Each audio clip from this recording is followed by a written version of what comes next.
Bingo. Thank you very much. Really appreciate it. Have a great evening. Yes.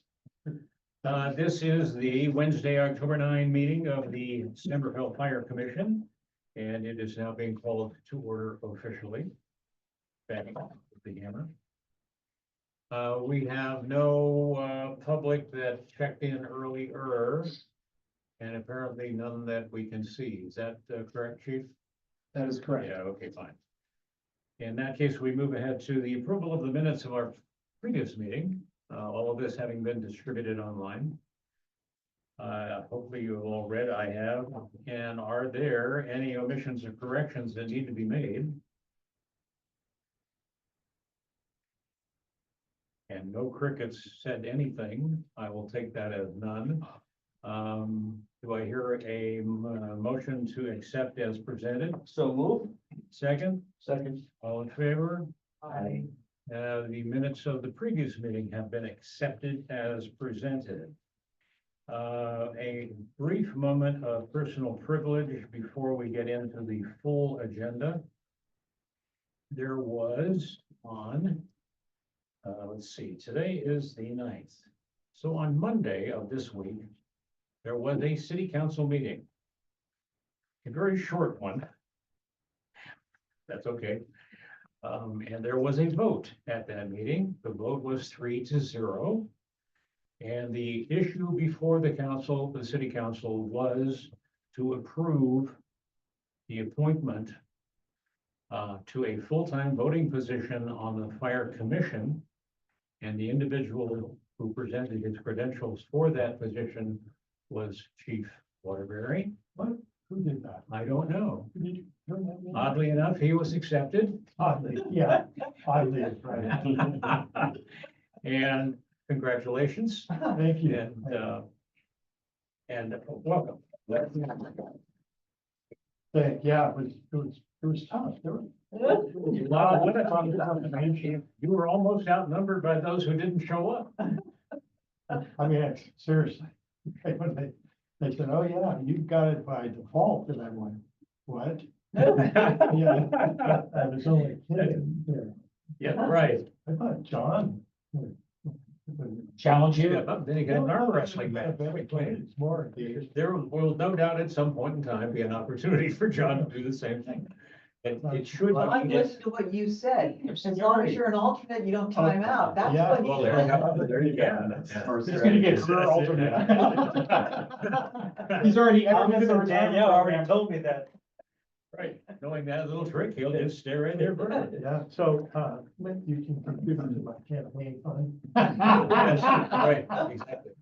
Yeah, is this the one that asks for $1, $10? Whatever you can. Yeah, and it's being matched by somebody, some Yeah. celebrity, no doubt. Yeah, good. That's cheap sense. Yeah. All right, well, welcome back to the agenda of the day. Fire Foundation comments from Don. Yes. So Stan, you had asked for the Fire Foundation to do a presentation to the board. So I'm going to do that today on behalf of the foundation. Mhm. Little did they know, but the foundation was founded at least a decade ago. The brainchild behind it was Len Thompson, who's the retired fire chief from Los Angeles Fire Department and current president of the board of the foundation. So it's his brainchild that he brought to the city of Santa Fe. And with Thomas Weathers, who is our former commissioner, they drafted the legal document and it became a real entity. So the history goes back at least a decade. Currently, everything they do is on behalf of the fire department, and they're very, I will say, strict about that they don't color outside the lines, that they make sure that any and all monies that are contributed go to the benefit of the fire department and the firefighters. So things that they have done over the past decade were, the fireboat, there was actually 2 fireboats purchased. The first was, I will say, a hurry up, shouldn't have been bought boat. And it was a can of worms that got ditched and they got a better boat. But that was from the foundation that the first boat was bought and the second boat was assisted in the purchase as well. Boots for Troops was a program that we did as well. The foundation donated 50%, the city matched it with 50%. It was from one of the battalion chiefs, the idea that they did not have the best boots to fight fires with, that what was provided with their allowance was less than wonderful. Now, they have boots that are much sturdier, and each firefighter, as they rotate out on their cycle of getting a pair of new boots, has an allotment of, I want to say $500 to go get these boots. Since I've been on the foundation as a volunteer, I'm strictly a volunteer, I'm not an official member. But anytime that I've made donations, my mantra has been consistently, it has to be made in the USA. So right in the beginning, I bought T-shirts and hats for the foundation. I insisted that they be produced here in this country. The boots, same gig. It had to be made here in the United States. The foundation has also allowed the drone program to become a reality. That was another, we will not buy drones made outside of the United States. I actually had the firefighters thank me for that, because now with the protocol being probably drones could not have been purchased were they made in China. We're in good shape that we don't have to change anything that we're doing. So there's been other programs as well that were before I got involved a decade ago. So that's kind of the background for what the foundation does. Any questions on that? Pretty clear. How often do they meet? They meet once a month. We were pre-pandemic meeting at Kaiser because Steve Mizrock, who is on the foundation board, is also a retired Kaiser physician. So we had a conference room at the hospital there. During the pandemic, we went to virtual. We have not gone back to virtual, which I'm not in support of. I think we should be meeting in person. And I would assume that if we needed a space, we could probably ask for a conference room here at the firehouse. Okay, so once a month, it's typically an hour. There's no like requirement that you have to attend like we have here. It's obviously all volunteers that are doing it. Other questions? Who else is on the board? So Len, Jack, That's a very sensitive Jeff? question. Hold that one. Any other questions? It's a 501c3. Yes, so all donations that you make are a charitable write-off, which is really nice to have. So you can funnel money to the department, but also get the write-off, which is pretty nifty. Other questions? Okay. I have what I consider bad news to share about the foundation, and I'm gravely concerned about it. The board is diminishing, and I see the foundation at risk of failing, as in going away, if we don't recruit some serious players. So right now, Len Thompson is the president. Bad news, he's going to step down in June of 2025. And he's MIA quite often because he has decided he wants to travel and play and have fun. God bless him. Mm-hmm. So he also canceled the crab feed, I'm sorry to say, because he's going to be out of the country for 2 months and we don't have the man, woman, people power to pull it off. We barely did it this last year. We had a firefighting support pre-pandemic again, with folks that were retired firefighters and or people on the fire department who were really pitching in, but that's gone away when that gentleman retired and is not physically close at hand. So Bob Delamber. Bob DeLambert, thank you. Yeah. Yeah, Bob was hugely beneficial to. And he came pull it back off. in January, though, wasn't he? Did He, he come back for this year's crab feed? he did, That's all. but we didn't have the workforce that he brought with him. Yeah. So it was literally, looking at promise last year. I'm actually relieved that it's canceled because I could see that there was gonna be a major Herculean event to pull it off again. So Crab Feet's canceled, Len is stepping down, that leaves Steve Mizrock, Jack Devlin, and one other person, I'm sorry, I'm blanking out on names. Jeff Kramer. Jeff Kramer, thank you. Jeff Kramer, that's it.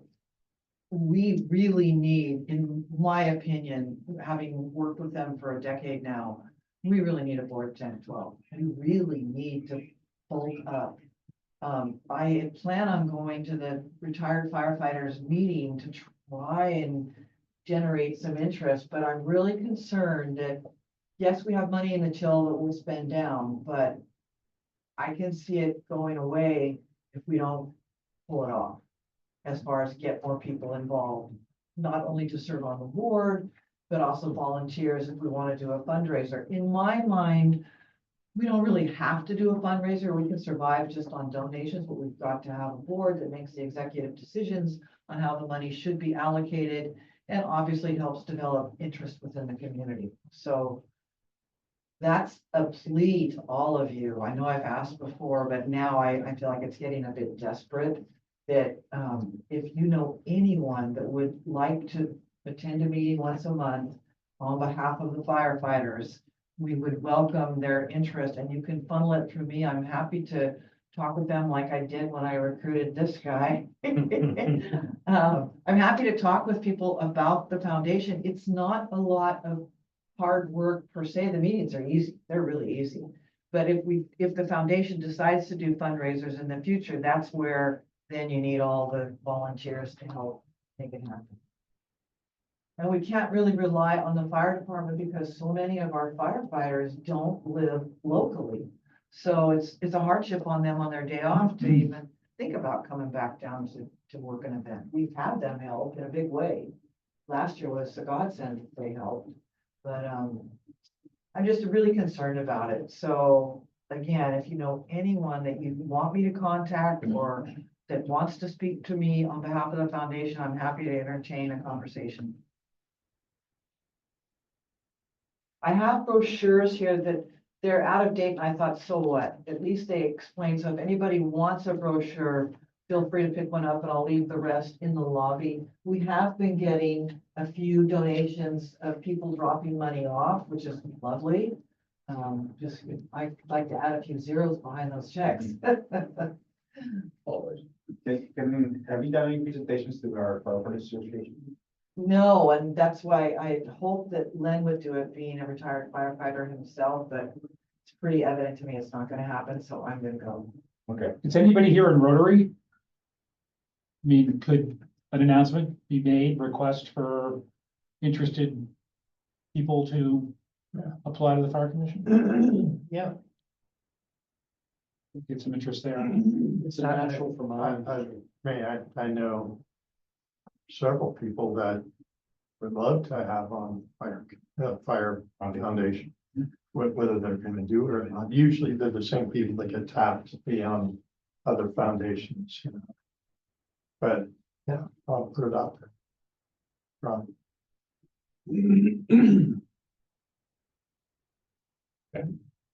This is kind of a harebrained idea, and I apologize for bringing it up, but I mean, you're obviously desperate for membership. You've got a group here that obviously are interested and committed to the fire department. Is there a consideration of making fire commissioners like hybrid fire commissioner, fire foundation members, so that you're all members of the fire foundation as well, or? That's never a problem. Cause I mean, if anyone that's currently on the commission wishes to serve on the foundation, like I know Thomas Weathers alluded to it, but I think with his new career right now, would be a difficult time for him to make any, but he said, you know, now that I can't serve on the commission, it might be something we could get him in the future. And possibly you could make it a joint meeting, fire foundation, fire commission meetings, so that you're all meeting once a month. Versus twice a month, Yeah. back-to-back meetings. And then you're all in the same room together, you're all brainstorming, you're all planning. Something to think. Are you thinking to do the meeting at the same time or back-to-back meetings? Either. Yeah. Maybe just make it part of the agenda. Yeah, and some of the things that we do, like Crab Feed, help support it anyway, and, work on the website for the foundation. Right, from time to thank time. So- goodness. So there are, yeah, it's an interesting idea. Well, I'll talk to them about it, see what they say. How about, have you talked to Larry? Luckham? Yeah, No, that's a good idea. because he turned out, right? And, Yeah. I mean, So what I will He's got say, and energy. I can say this because I'm a senior, we definitely need some young blood. I mean, come on, we need people that, Larry's a great guy, don't get me wrong, but he's in his eighties and I would love, love to see some 50-year-olds. And again, I'm saying that as a senior, it's a lot of work when we're doing an event. We've got to have hustle. Yeah. Not to say that Larry doesn't, I'm not saying that at Yeah, all, yeah. but he's a really good idea for the board. Because he's got the depth of knowledge of the department. mhm. So thank you. Anybody else you guys think of that you want me to contact, by all means. Do you want me to arrange a conversation with you and the Parker Association, or is that? I reached out to Thomas. Thomas sent an email to Mike McCarthy. He's not a good, No, he's a representative of the retired firefighters. well, but the retired would be the best source, would it not? I think potentially we should probably Do Yeah. both. do both. So, Both. yeah, if And I'll it'd be do that lovely. one. And then we have a new president right now, so, See, that's what, I thought we were in change there. yeah. So it would be great for you to Okay, introduce both of you and have that conversation. and who is it now? Randy Ainsworth. Okay. Thank you, yes. Can you locate me in station 52 on some show? Civic Center. Montecito. I see, okay. Donna, do commissioners have, or board members have to live in San Rafael? No. I'm dual resident. Okay. No, Not for the foundation. yeah, not for the foundation, just for the city. The commission. For this. Right, yes, yeah. but- Commission you do. And then we need to just be careful with the bylaws of the commission to make sure that we're not. And I almost think that, I think it's a good idea to have the meetings on the same day, but. Back to so- back. So we would do commission meeting and then. Firefighter. Right. 10 minutes. Yeah, Then we do foundation, something like that, so that we don't mix the. There does have to be a separation of church and state. Yes. Um, But I think we're onto something. That way we condense those meetings down there, so they're really productive. So when we come here, we're. And I would really like to see them start meeting again in person. I just think that there's more collaboration that happens when you're thought provoking together. Let me add this thought and then you and I can talk about it later in detail. I like Chief Senate's idea in principle. I would be happier to see that happen if it got the blessing of the city attorney. There's this, I've done this before in other 501c3s. And it gets really murky when you start blending. Because we, as a group, as a commission, cannot raise money for Correct. the Correct, department. The foundation can. correct. So where does one stop and the other start? Has to be clearly delineated. Just saying. So it's like, what do we bring to the table? What do they bring to the table? How do we work cooperatively? But don't necessarily step over the fence in doing it. So am I hearing you say that you would prefer not to see commissioners on the board foundation? Is that what I'm hearing? No.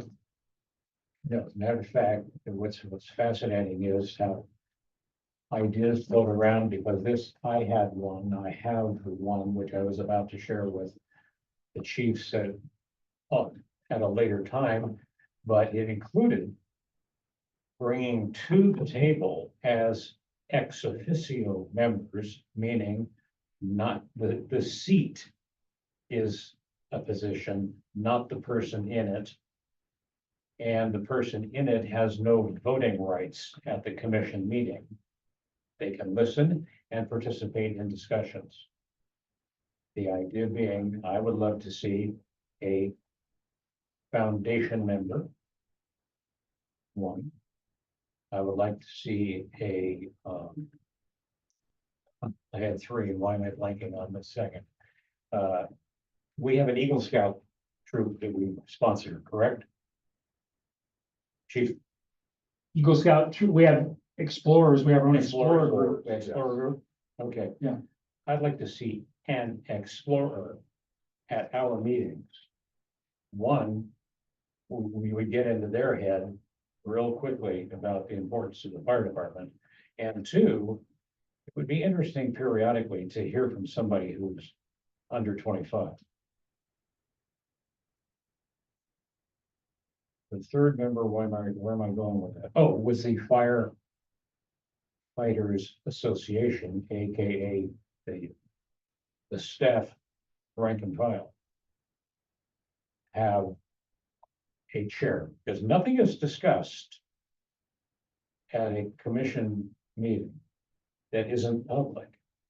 Correct. And we do not make policy. We do not do union negotiations. We do not do budget materials. Those are not on our table.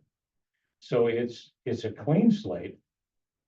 And having voices from those three arenas, I think, would be very intriguing and beneficial to the overall commission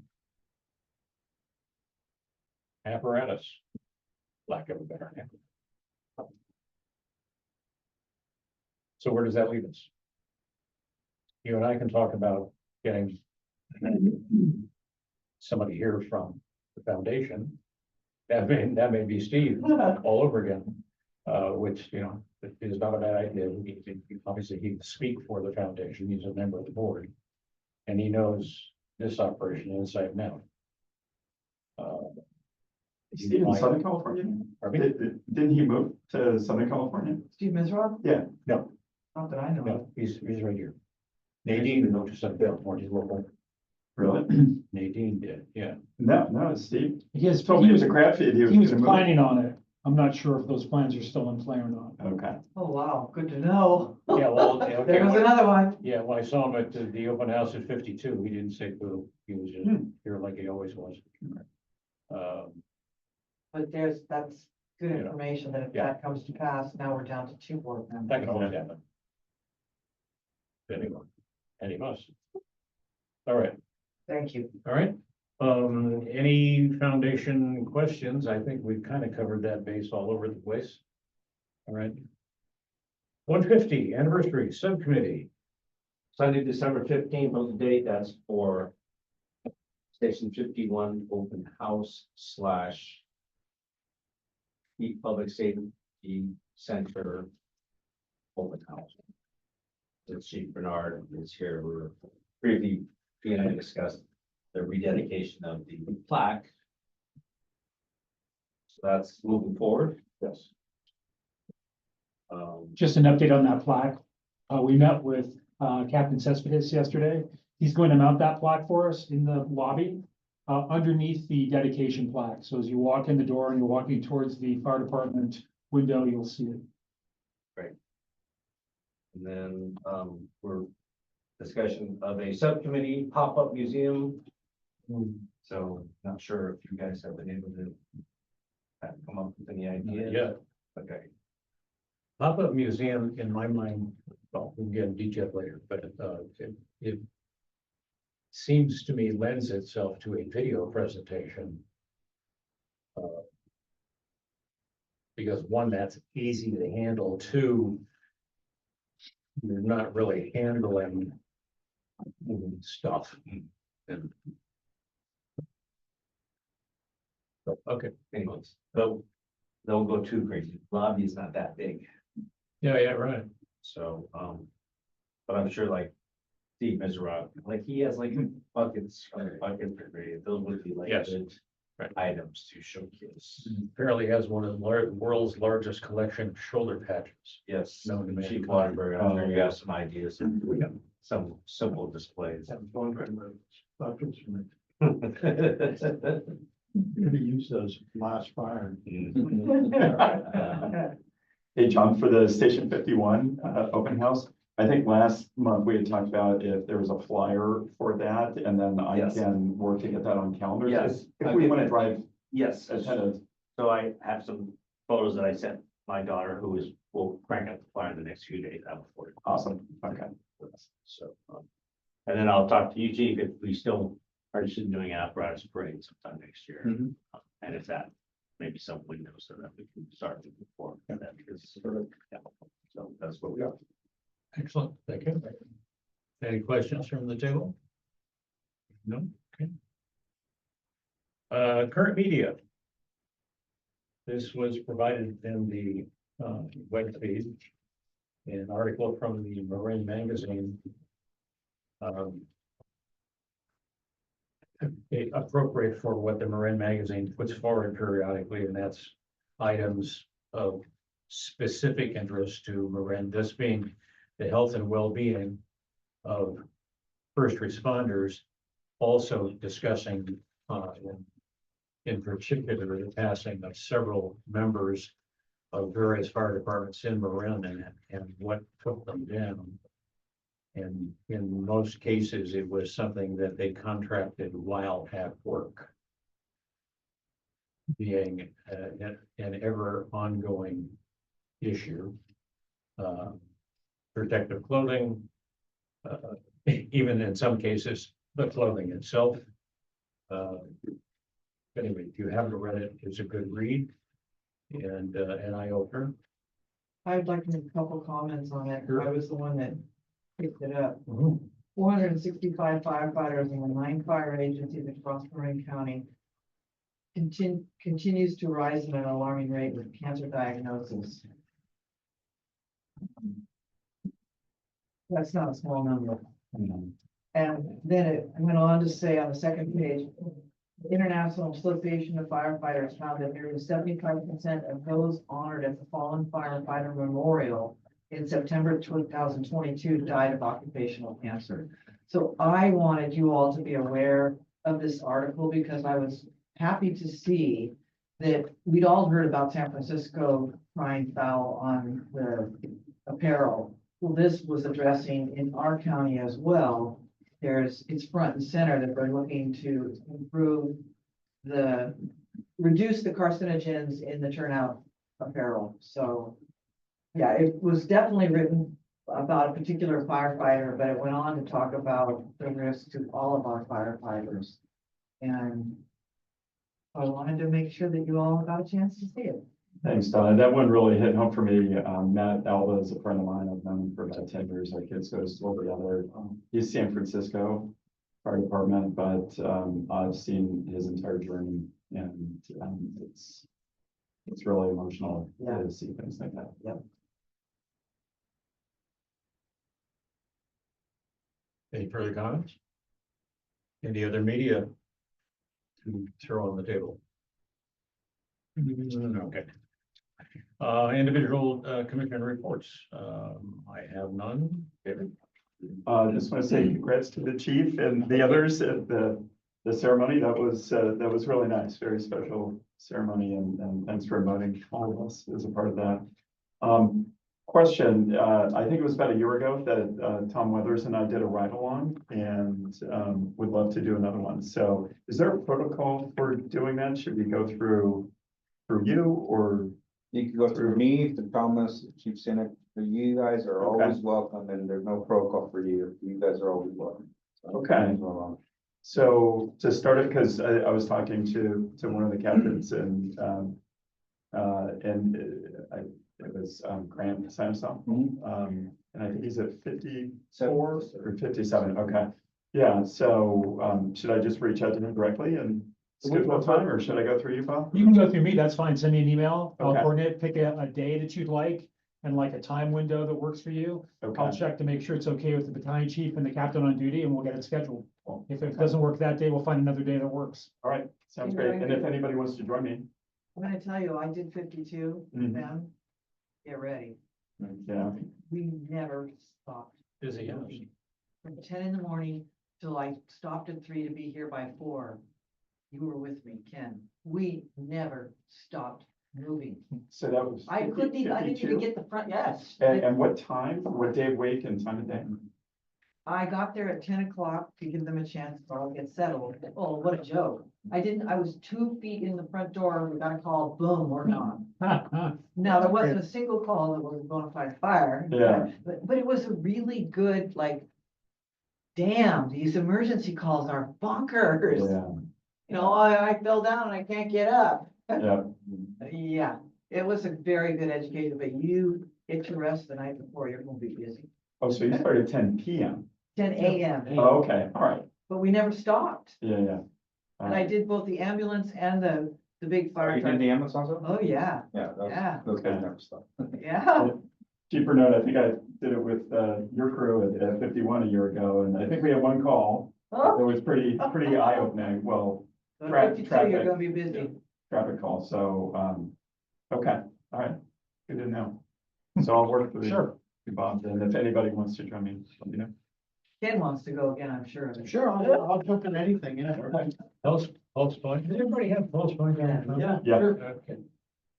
Right now, as we sit here. Centerville Medical, Centerville carbon monoxide.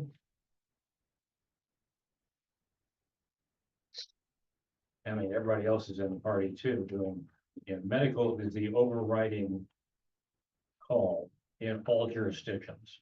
Well, wasn't last Well, month's recap that you gave us 10 fire calls, 750-ish paramedic calls? Yeah, and I think that's reflected in the stats again this month in Yeah. the chief's Yeah. report. Yeah, that's typically it's, 70 to 80% medical EMS. And then of that, how many are the frequent flyers? Well, you could ask the captain right behind you. Quite a few. Yeah. We do have them. Some of the calls, but.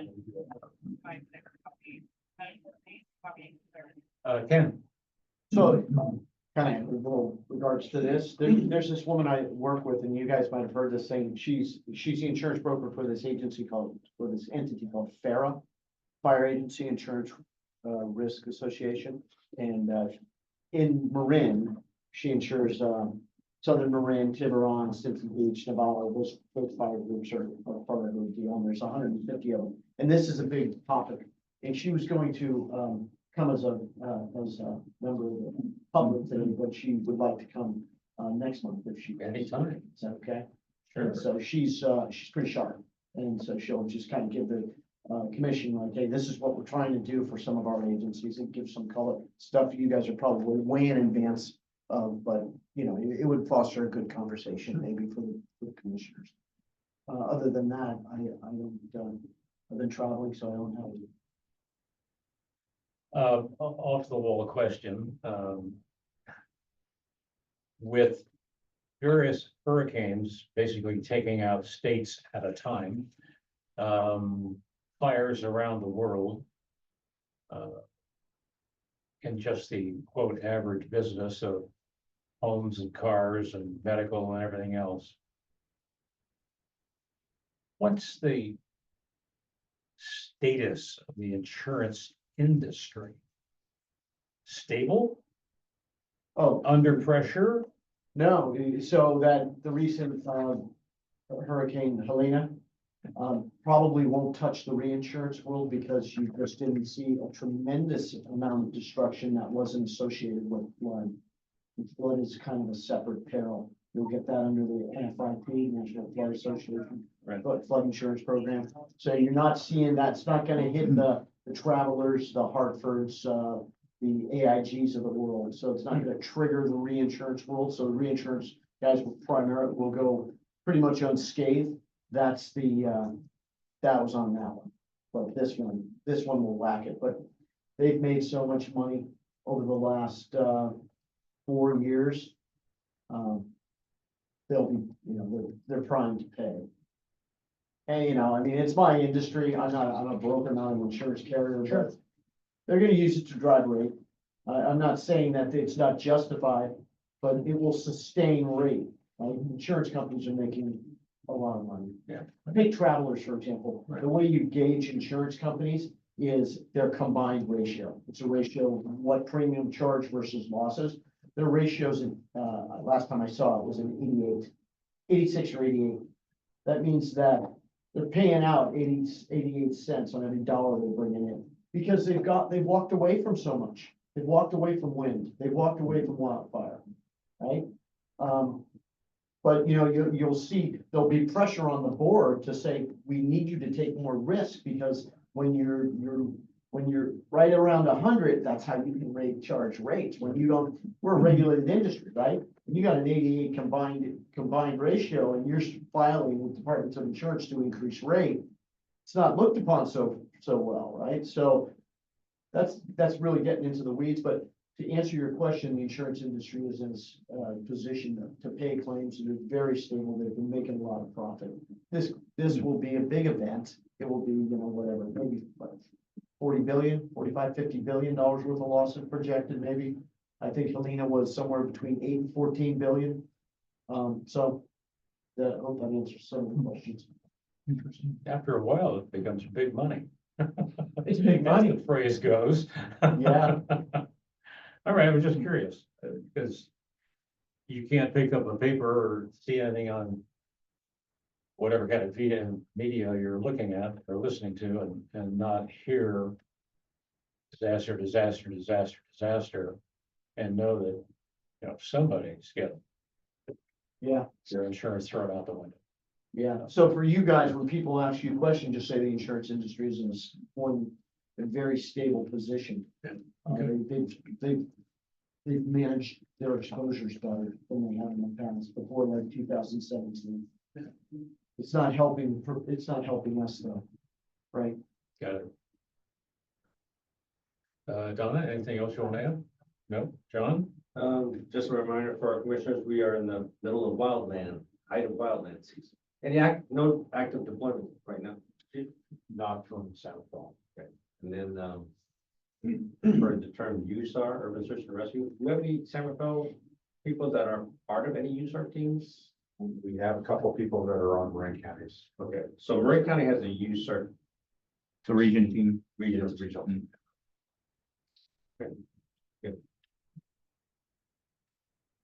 Our newest full-time voting member, Chief Waterbury.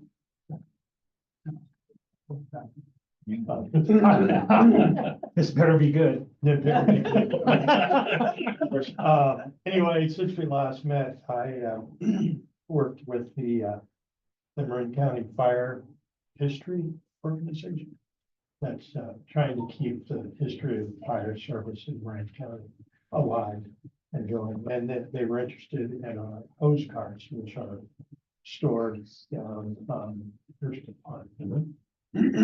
So we went down there and they filmed it, and gosh, one of the chiefs I haven't seen in years that was really instrumental in the 70s in bringing change into Marin.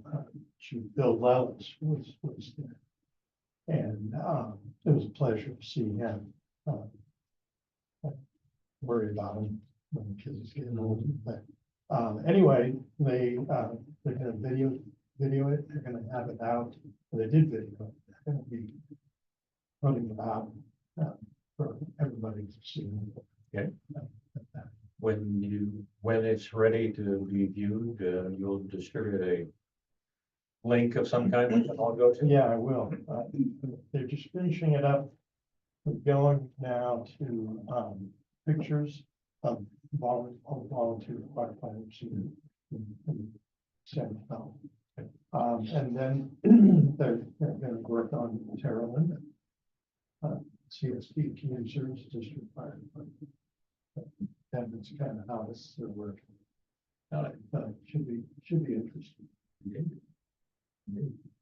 Yeah. But maybe something we can put our hands on. Yes, what I was thinking. Yeah. All right.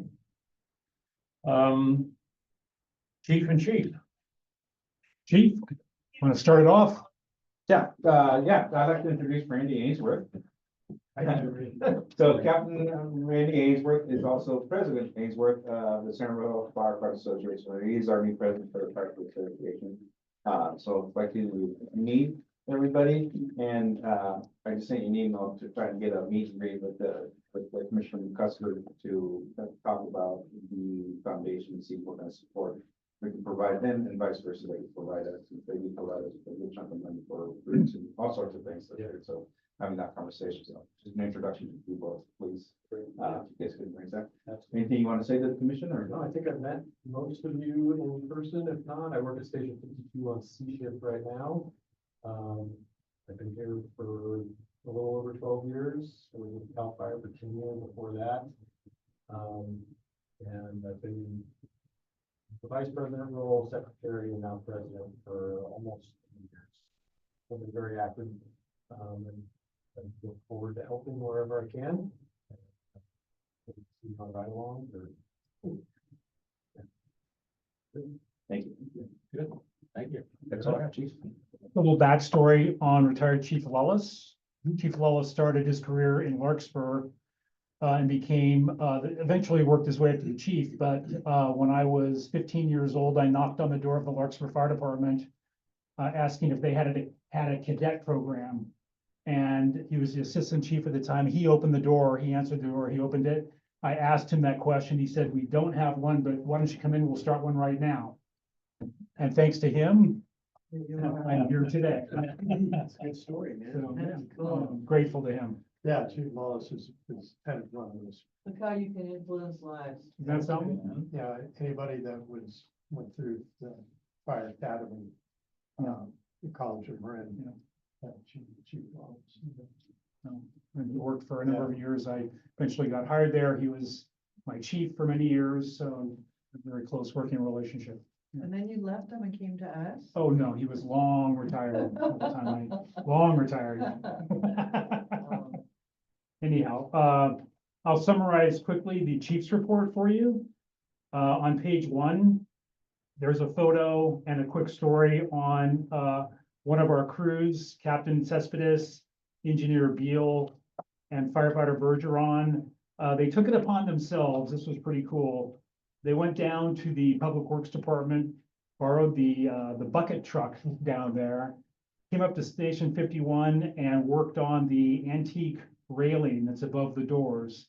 Used to be on the doors above old Station 51. You can see it in all the historic photos. Well, now it's above the doors here at the PSC. And they worked for several hours cleaning and repairing the balcony, kind of symbolizing our 150th and getting it ready so it looks as good as possible for our event coming up in December. So I thought that was really neat of them to do that. They took it upon themselves to do it. We've been engaged in a great deal of public outreach over the past month, mainly thanks to Quinn and her vegetation management and disaster teams, disaster preparedness teams. Some of that is summarized for you on page 1 and 2. There's a lot more that will be on the next chief's report for next month's meeting. We had a very nice 9/11 remembrance ceremony at Station 54. Very well done.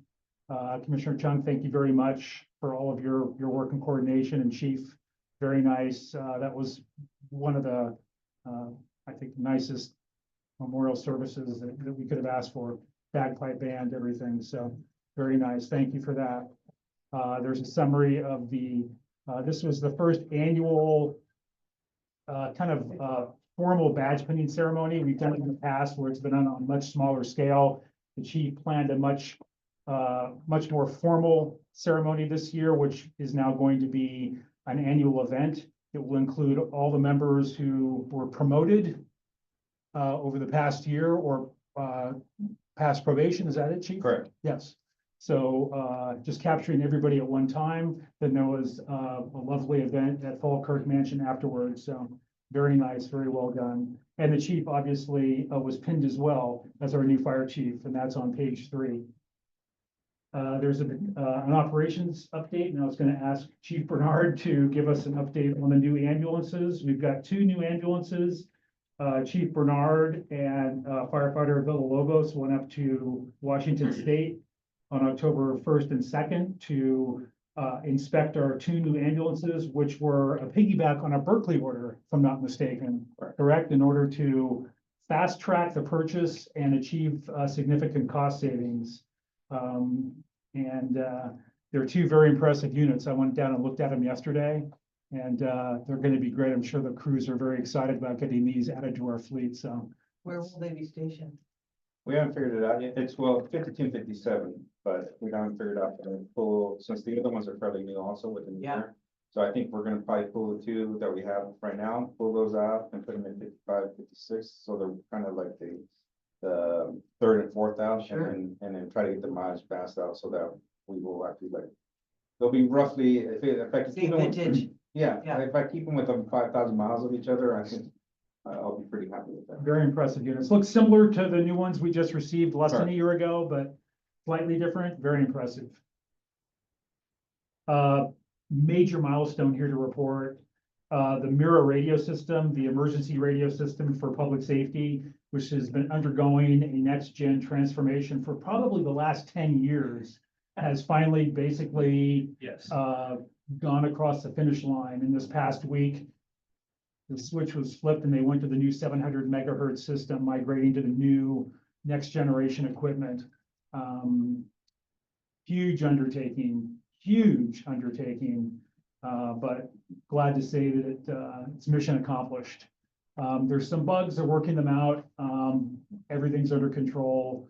But Chief, you might have more of an update on that.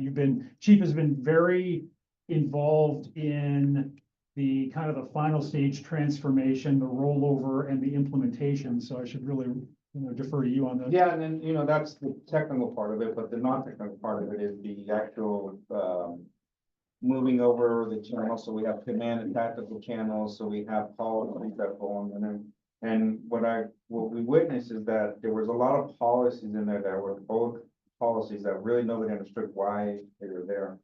We were sending a full assignment, which is 3 inches of ladder truck and ambulance and a battalion chief for gas leak. Well, for somebody hit it with a shovel. That doesn't make sense anymore. Doesn't make sense to do that. So we were able to change that. So we're able to change a lot of things in there. As a matter of fact, and also I got picked to kind of be part of the interview process for the dispatch chiefs that are in there now. So San Rafael has been thoroughly involved in every process now, in getting that dispatch center up and ready to go. So. That's over at Smith Branch Road, correct? Los Camos. Los Camos? Los Camos, yeah. Yes. So it's been, like, we've been at the forefront of all that stuff now, where it seems like in the past iterations, we've just kind of just been given leftovers. But we are thoroughly part of that process. We are basically, as far as policies and stuff like that, we're making sure that our interests are in there, or the citizens of San Rafael's interests are there also. So. I don't want to embarrass him, but it's because of Chief Roman. It really is. We used to be kind of in the backseat on these things, and since Chief Roman has stepped into the role of chief, we're in the front seat. Now we're in the driver's seat, so want to thank you for that. Nice to be in the front row. It is. I mean, it's because we have unique needs here. I mean, and it's, I can't, like, like I said, I just have unique needs here, and I need to make sure that my citizens are protected. And we're the largest fire agency, and we're really the central fire agency of Marin. I consider San Rafael Fire to be the hub agency. Everybody kind of is on a spoke outward from San Rafael. So, we're kind of the key fire agency in the county, so. It's good to be in that. So an element of the radio systems being interoperable, between different agencies responding to the same incident. Has that been an issue for us? It hasn't necessarily been an issue, because that was a big push for 9/11, right? Right. So believe it or not, I actually met the battalion chief or the division chief from FDNY that made that comment. And this comment was, it would have been nice to talk to the police department during 9/11. Yeah, And that's what started this whole interoperability thing. and they got out Yes. of the buildings. Yeah. And the fire Yeah, so department there was that, there's a big push of that, but everything's interoperable. In California, we actually not that we never had that problem, is that we have an incident command system that's really robust, that allows us to have members of other organizations or other agencies, whether it be law enforcement, public works, something like that, as part of the decision making. So we actually have already like a system already in play there. But this allows us to do that. Now we need to follow up on some policies around that also, but it is a robust system. Our radios now handle over 2,000 channels. Well, when I first started in fire service, it was 5 channels that we got, and then one of them wasn't allowed, you can't even get on there. It's just, you weren't allowed to get on that. Was there a significant hardware upgrade? Oh. As a part of this? Dramatic, millions and millions of dollars worth Hmm. that is now out there. It's now works on microwave towers. Who are our dispatchers? Is it folks from, do we have Centerville? people? No, it's Marin County Fire, Okay, but we were part of that process also as far as even their training, we were part of that process also. so no Centerville firefighters are dispatchers now. Correct. Got it. So Marin County Fire. But if you talk to Chief Bernard, there's too many channels, right, Chief? If you have like a water rescue or a rescue. I think that's one of those policy things that he was referring to, that we've been working on trying to clean up as far as managing that whole thing of that. But I would like to have like Multiple radios. yes. Yeah. I think Commissioner Waterbury was our last true San Rafael fire dispatcher, at least that I'm aware of, correct? Well, I don't know, true, but I've done. I think Captain Goodwin may Yeah. do that. Oh, Captain Goodwin. Yeah. Okay. There was a whole generation after me. Just moving along quickly and I'll wrap up here. Response data compiled by Thomas is on page 4. Some new staffing updates. We have a new fire cadet, Malachi Taylor. We have a new emergency management coordinator, Nate Davidson. So we're very excited about that. On the last page are some training updates from Captain Goodwin. Ooh, I forgot his name on the end of that. I just noticed that. Thanks. And then this is Fire Prevention Week. This theme this year is smoke alarms. Make them work for you. Thank you, NFPA, for that. And that concludes my report. Thank you, sir. It was Dave. What was First the off, comment about the pinning ceremony. I thought it was Like a minor gas leak. Oh, it's gas leak. Usually they're shovel. Yeah. Are there any issues amongst us that should be thrown out on the table so we can discuss? I guess maybe just one question. It feels like, we're getting close to having made it through another season without major. Yeah, I know. The curse, sorry, but anything, like, it seemed like a few years ago, it was kind of the new normal. In each, what was it, like 3 different years when we had some pretty significant things happen, and now we've had a few years without any thinking about that behind that. Are people better? Well, a lot of it has to do with, well, we're far better prepared for sure. Mm. But a lot of it's the wind events. We haven't had those wind events, the Correct. same wind events, and we haven't had that, so. Doesn't, I hate to say this, but it doesn't matter how much preparation we do. Yep. Like if there's an ignition start on those wind conditions, we're gonna have a fire. Yep. Now, we're a little bit better off that we can protect some of those structures or allow people to exit. But that's one of the conversations we've had today about, if we have clearing around the exit routes, there's some clearing around there and it's a paved road, people are a lot safer nowadays. And that's essentially what we're creating here in San Rafael, to create those areas. Are more of the power lines now being repaired or put underground? or- Yeah, and that's a constant thing, but it's hugely expensive, Yeah. expensive, so, but PG&E is doing a lot of work now to making sure that they're doing, it also costs them money when they shut the power down, so they don't necessarily want to do that, so there's some motivation there to create mini grids throughout to be able to take care of that area, or those areas, the other areas. So Chief, you just brought up something, I've noticed repeated outages this summer with PG&E. Is it because they're working on the lines? They never say why, and it's like, this is odd, there's nothing really going on, and yet I'm having a power outage. I'm not really sure. I mean, we have to see what area it's in. Sometimes it's just, I know that like my house in Windsor, there was a transformer that was an issue, and we kept on getting repeated ones, and it was the transformer issue. Okay. You would think they would figure that out right away, but it took us a couple of times. I'm worse, but I've noticed they have a lot of planned outages in order to conduct whatever repair work or infrastructure upgrade work that they're doing. that's become more and more common and probably leads back to what the chief was saying about how they're really trying to improve their infrastructure, make it more resilient. And with that being said, they also have their own firefighting resources now that they'll respond even on the fire that we had a couple months ago, Broomwood, where PG&E showed up with their fire engine. And they basically just sit there and they identify any kind of PG&E infrastructure that they need to protect. And, you know, they're kind of in charge of that area there and kind of figure that part out, but they do respond to calls now. That's good. Yeah. And the helicopter that we have right now, the Marin County has, that is funded 100% by PG&E. San Bruno changed things. Things are changing. If you live out by where David and I live, but maybe about 2 or 3 times a year, somebody would hit the center median and pole and be down and be out of power for a few hours. Is that the cause of it? Yeah. Yeah, Yeah. really? Yeah. Yeah. That is the cause of it. But it's only a couple of hours. Is it right in the middle of San Yeah, the Pedro center Road? median, right, Paul, that's Yeah. like a few times a year, like, I will only say less than what it used. I lived outside the country for a couple of years in an area where when the power went out, it was a week. So you learn to appreciate a 2-hour outage. It's true. With nothing further on the table to discuss, I say, let's get together and do this again in November. This meeting is adjourned. Thank you. Hand me the keyboard. Yes. Oh, well, off the record comment No, perfect. for the Thank you. officials involved. I noticed the Santerville logo. This is now Stand United Against Hate. Perfect. Also provided in